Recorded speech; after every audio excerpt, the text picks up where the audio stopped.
BARK Radio. What's good, everybody? It's Robo from All Bark back on another video, and today I'm bringing you part 3 of my top 100 players in college football series. Each part highlights 25 players, so there'll be 4 parts in total. This will be the first series of a bunch of preseason college football content I have planned for the channel, giving some early insight to my thoughts on the upcoming season. I can't wait to get back into the weekly pick videos and have some other stuff planned, including on the NFL side. That's all I'm going to say on that for now, so without further ado, let's go ahead and get back into the rankings, starting at number 50. Eric Singleton starts off the top 50 and will play at Auburn this year after spending the last 2 years at Georgia Tech, where he put up over 1,600 yards and 10 total touchdowns across those 2 seasons. I think he's a perfect fit next to Cam Coleman at receiver room. He can be used in so many different ways. He's got track speed and a great release that can take the top off a defense, and great hands and ball tracking ability in the air. He should make for a dynamic pairing with Cam Coleman and make life a lot easier for Jackson Arnold this season. Eric Singleton on full display there. Back of the end zone, Singleton. And here is Jamal. Mekhi Hughes was one of the best backs in the country last season at Tulane, and maybe even better this season now at Oregon. The workload will be smaller, but he's been able to handle a ton at Tulane with his physicality, and at 5'11", 210, he's got some real speed and explosiveness. Being that well-rounded of a runner with great vision and the speed to outrun defenders is why he was able to run for 1,400 yards each of the last 2 seasons, and now we should see his name a ton in 2025. He has it. Eludes the first defender. The second one misses as well. A stiff arm into Louisiana today for Louisiana defense. Back to Hughes. Breaks free again, and look at him go. Mekhi Hughes. Michigan's Derek Moore is one of the more experienced edges in the country, playing since his freshman season.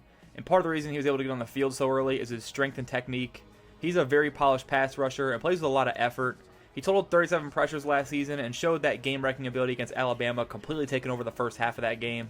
He's a pretty solid run defender as well, and will lead once again a loaded Michigan defensive line along with TJ Guy and Rayshawn Benny this season.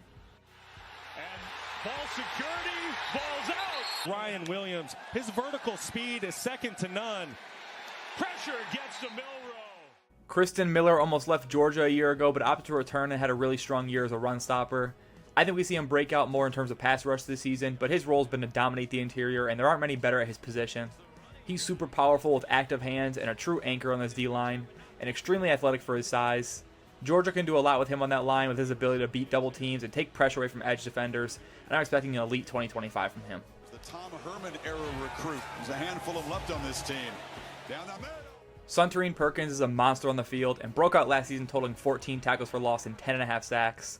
He's an unbelievable athlete with great acceleration and closing speed, and just terrorizes opposing offenses at the college level.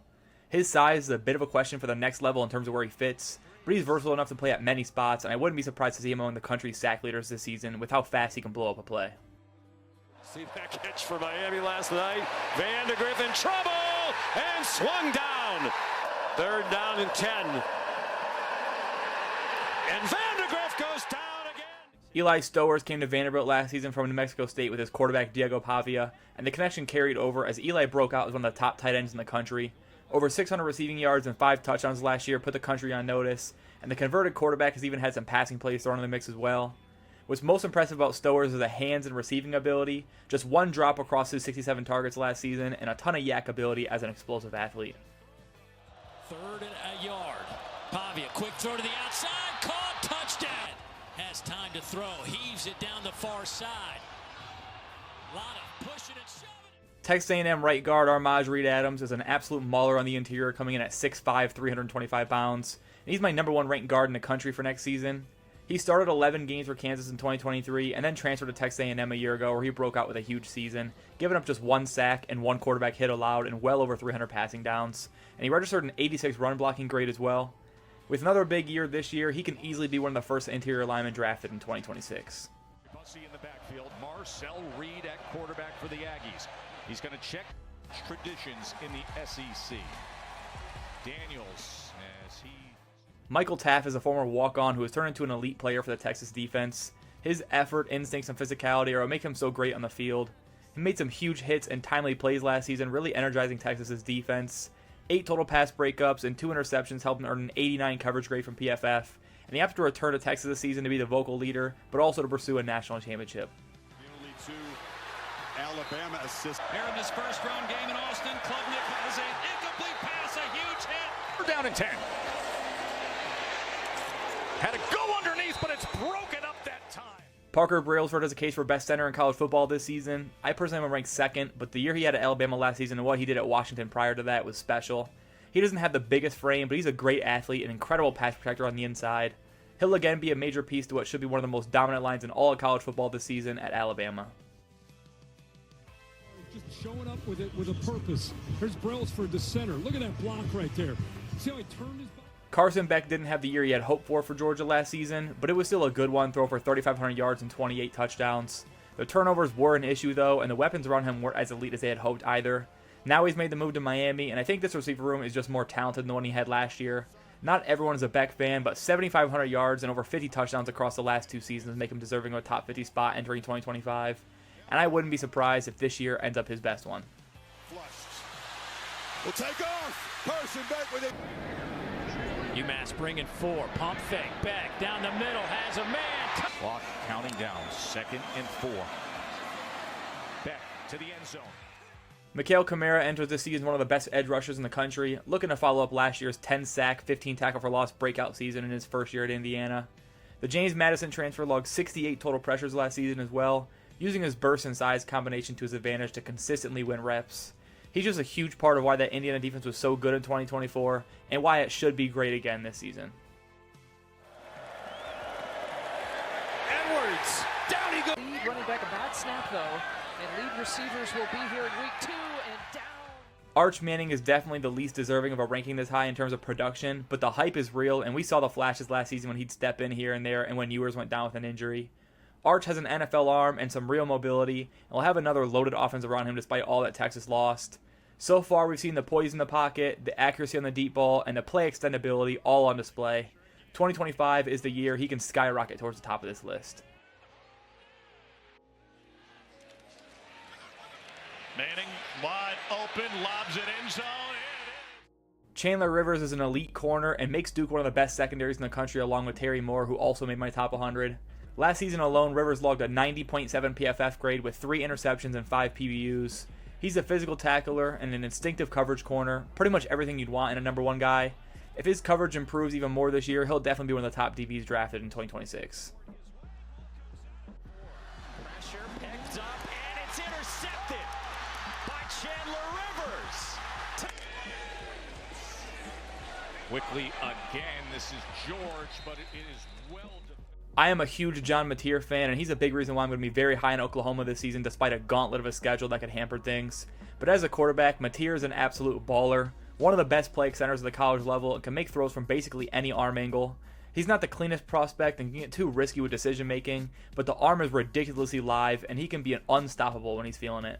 Mateer hits Carlos Hernandez, and he's in. 10th play of this Cougar drive. And Mateer, fine top. Watch him go through his progression. He went left to right, and I would say Kyle's probably... LT Overton is a massive defensive lineman who can wreak havoc off the edge. He's 6'5", 280, and broke out last season after transferring to Alabama from Texas A&M. Not only does he win with size, but the effort level, athleticism, and play strength are among the country's best. I'm expecting a lot from him in 2025 in terms of improving his awareness and burst off the line, which would do wonders for his overall game. This offense, they might just want to from 3rd and 10 to 3rd and 5. And that play is dropped for Lock winding up. Want to go deep. Oh, he got.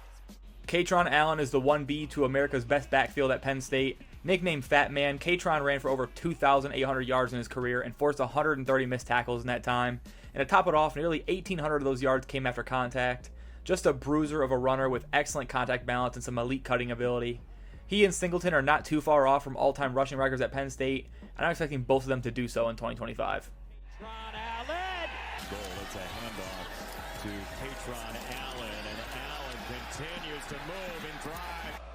keep it on the ground, and Katron Allen bounces it outside. Nice run, Katron Allen still going. Austin Romaine is one of the best returning linebackers in college football for 2025. Last season, he ranked 1st in run defense grade and 2nd in total run stops among returners, and he's shown a strong ability to get to the quarterback when needed. He's just an incredibly smart defender with a relentless effort, doesn't miss tackles, and fights through blocks better than almost anyone else I've seen. Another spin out move. Tripped up, pays the blitz coming.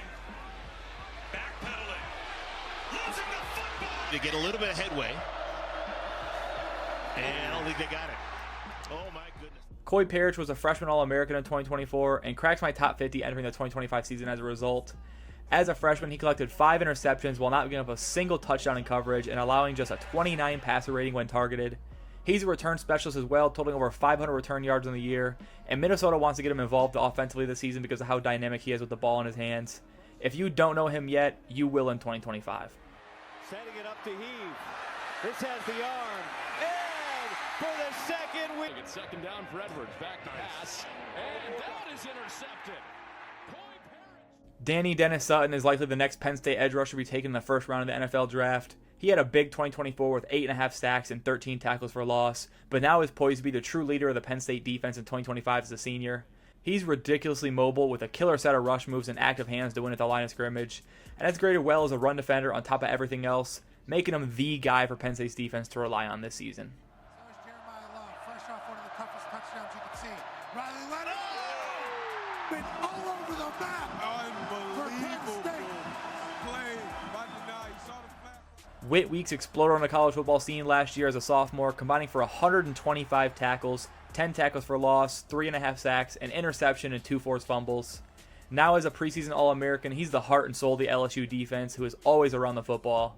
I'd love to see an improvement in his coverage skills this year, as with his ability elsewhere, that would make him one of the absolute best players regardless of position in the sport. Go in the third quarter. Green had it batted down.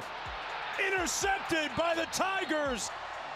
Lopez going to try to run for it to the goal line. Hit as helmet came flying off. I was super high on D'Angelo Pons transferring to Indiana last year and made it known in my 2024 Big Ten football preview video. And looking back, I probably still undervalued the pickup because he was without a doubt one of the best corners in college football last year and enters this season in my top 30 overall. Pons is a smaller guy, but he had some of the best athleticism and ball skills in the country and does not stop competing at any moment on the field. Cuts it loose. And it's picked again. These tackles have short edges every And the punt is blocked in the end zone and swatted out of the Their fronts. Leonard. Batted in the air. Intercepted. Sam Leavitt is the preseason Big 12 Offensive Player of the Year and will look to follow up an incredible sophomore season that helped Arizona State reach a playoff berth and Big 12 title. Leavitt is a gunslinger-style quarterback with some great accuracy.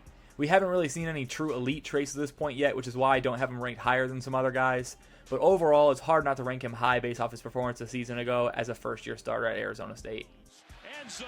At 35-yard line. Leavitt to pass on 4th and 1. Wide open and complete. Running back. Leavitt lofting it to the end zone. What a catch. Keldrick Falk is a massive edge rusher at 6'6", 280 plus. But with that frame, he moves freakishly quick off the ball. That strength, size, and speed combo are making him such an effective player. But knowing that he was just a sophomore last season when he put up 7 sacks in 12 games in the SEC at that size is even better. This season with improved technique and experience, I'm expecting double-digit sacks out of Falk and a potential first-round selection in the NFL draft. Beck steps up into traffic. All kinds of intrigue, of course, going into it. I love what Cam Coleman brings to the table for the Auburn offense and think 2025 will be a massive one for him, now paired with Eric Singleton.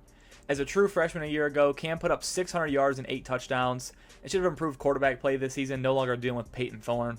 I think the entire Auburn offense takes a jump with a strong offensive line play, but Cam Coleman's a highlight reel receiving threat with great size and speed who's poised for a massive year too. Battle poor field position a lot of the night. They have a receiver wide open. Cam Coleman. I'm a big DJ Lagway guy. The film is absolutely incredible, and he didn't lose a single game last year that he both started and finished as QB1. Sure, the touchdown to interception ratio wasn't the best, but the ability is on display in the film. He's got an elite arm and huge frame, and was ridiculously poised under pressure, delivering with consistency as a freshman. His deep accuracy, combined with Florida's weapons, are what excites me most for his future, and I think by the end of the year, I'm wishing I ranked him up even higher on this list. Next to Jackson, and Lagway will throw, lobbing it towards the end zone, and it's caught. Lagway in trouble. So tough to take down. Spins out of the sack. Throws on. That's it for part 3 of my college football top 100 for 2026. Let me know your thoughts on these players down below and any ideas you have for content on the channel in the future. As always, thanks for watching. Feel free to like and subscribe if you haven't already, and I'll see you guys in the next one. Peace. BARK Radio.